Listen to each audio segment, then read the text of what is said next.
Այս դահլիճում երկու օր է քննարկվում է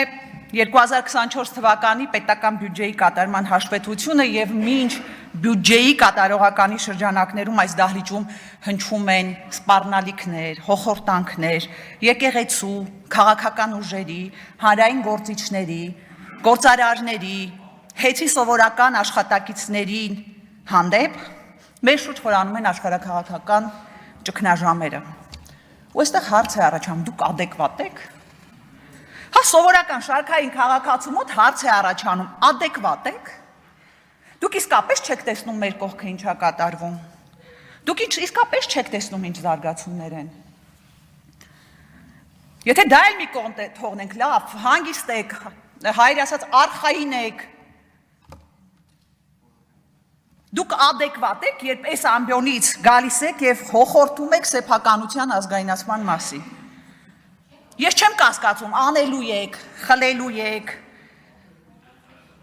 Ու ձեր շարքերում եղած գործարարների, այն որ օրը մեջ մի հատ սուպերմարկետ են բացում ու չգիտեմ ինչ գույքեր են ձեռք բերում, պետք եղավ իրանցնել եք ազգայնացնելու։ Ձեր էստեղի նստած գործարարներին եք ազգայնացնելու։ Բայց հասկանում եք, թե դրանով ինչ լուրջ հարվածի տակ եք դնում արկա եւ հնարավոր ներդրումները։ Ցանկացած ներդրողի համար բազմաթիվ գործոնների հետ մեկտեղ կա մի քանի չափանիշ։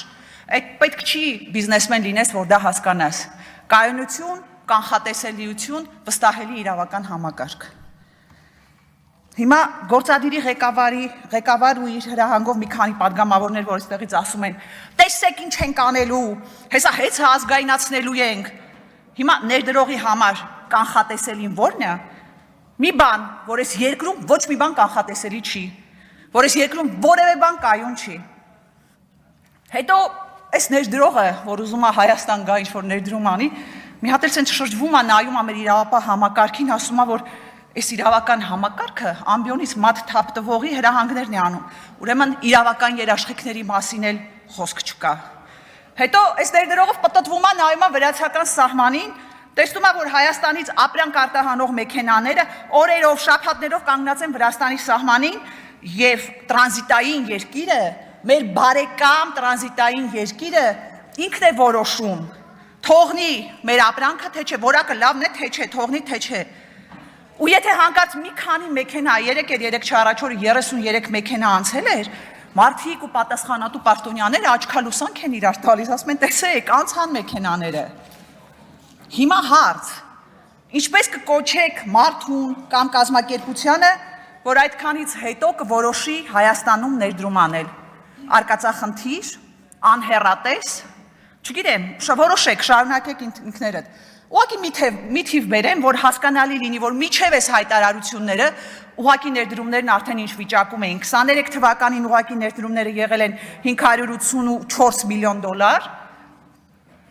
նախորդ տարի եղել են 138.5 միլիոն դոլար։ Ուղղակի ներդրումների մասին է խոսքը։ Սա ուրեմն խոսում է այն մասին, որ արդեն իսկ ներդրողները Հայաստանի Հանրապետության իշխանությունների հետ կապված անհանգստություններ ունեն քաղաքականության հետ կապված, սրանից հետո ես պատկերացնում եմ, թե ինչ է լինելու։ Բայց եթե սրան զուգահեռ այդ ներդրողը մի հատ էլ չհալարի ու ուսումնասիրի գործադիրի ղեկավարի Facebook-յան էջը, կհասկանա, որ երկրում ամեն ինչ այնքան անլուրջ է, որ աշխարհաքաղաքական լուրջ ճգնաժամի պայմաններում մեր իշխանությունները մոմը ձեռքներին կուսության հարց են որոշում։ Գալով գործադիրի ղեկավարի Facebook-յան գրառումներին։ Մի ժամանակ գոնե իրավական ոլորտին տիրապետող մի օգնական ունեիք, որ քննիչների փոխարեն որոշումներ էր գրում ու ձեռքի հետ էլ երևի թե իրավական ոլորտի խորհուրդներ էր տալիս։ Հիմա մի խելքը գլխին ու համարձակություն ունեցող օգնական չունեք, որ զգուշացնի, որ այդ գրառումները վաղը քրեական գործերի հիմք են դառնալու։ Կամ զգուշացնի, որ երկու օր անընդմեջ իրար հետևող քաղաքական հետապնդում իրականացնելու գրառումները առերևույթ գոնե քրեական օրենսգրքի 441 հոդվածի առիթ են։ Կամ մտածում եք այդ խեղճ քննիչների ու դատավորներին ինչ լուրջ փաստի առջև եք կանգնեցնում։ Ձեր անօրինական հրահանգների պատճառով այս մարդիկ օր ու գիշեր մտածում են ինչ հորինեն, որ կարողանան այսպես բերեն իրար կպցնեն ինչ-որ մի քրեական գործ։ Դուք հասկանում եք, որ անլրջացնում եք իրավական համակարգը։ Օրինակ Սամվել Կարապետյանի հանդեպ հարուցված աբսուրդի հասնող եւ իրավունքի հետ կապ չունեցող մեղադրանքը դրա ապացույցն է։ Մեր ձևերով մասնակցելու ենք եկեղեցու պաշտպանությանը։ Հա մենք էլ ենք մեր ձևերով մասնակցում եկեղեցու պաշտպանությանը։ Մի հատ քրեական գործել հարուցեք մեր մնացածի հանդեպ։ Ես հասկանում եմ, որ այս ամենը գործադիրի ղեկավարի միակ արձագանքն է մեր երկրի բարդագույն իրավիճակին, ուղիղ ցուցումով քրեական հետապնդումները հասկանալի է, որ ընդհանրապես մոտեցնելու են այս իշխանության տրամաբանական վախճանը, որովհետև այս ամենը հեռուն տանող ոչ իրավական process է, դա անհետևանք չի մնալու։ Հիմա ուզում եմ դիմել իրավապահներին։ Դուք որքան եք լուր, անձայն կատարելու անօրինական հրահանգները։ Ձեզ համար կարմիր գիծ կա։ Որն է այդ կարմիր գիծը։ Կամ եթե չկա, ասեք իմանանք, դա էլ է խաղի կանոն։ Եղել են երկրներ, որոնք այդ կանոնով առաջնորդվել են, բայց թե վերջում ինչ է եղել այդ երկրների իշխանությունների ու նրանց հլու հնազանդ ենթակաների հետ ինձանից լավ գիտեք։ Հիմա կասեք, ըստ շրջանառվող լուրերի, ԱԱԾ ղեկավարը փորձեց չենթարկվել ապօրինի հրահանգին եւ հեռացվեց աշխատանքին։ Ուրեմն իրավապահ համակարգի հարգելի ներկայացուցիչներ,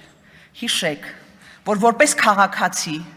եւ որպես իրավական ոլորտի մասնագետ դուք պաշտոնանկ եք արվել հենց այսօր, կամ միգուցե երեկ, դրա նախորդ օրը, երբ լուր անձայն մասնակից եք դարձել ապօրինի հրահանգներին, մեր հայրենիքը, եկեղեցին, ազգային արժեքները կազմաքանդելու անպատիվ գործին։ Ավելի ճիշտ, դուք ինքնապաշտոնանկվել եք։ Արտահայտելիությամբ հանդես կգամ ես։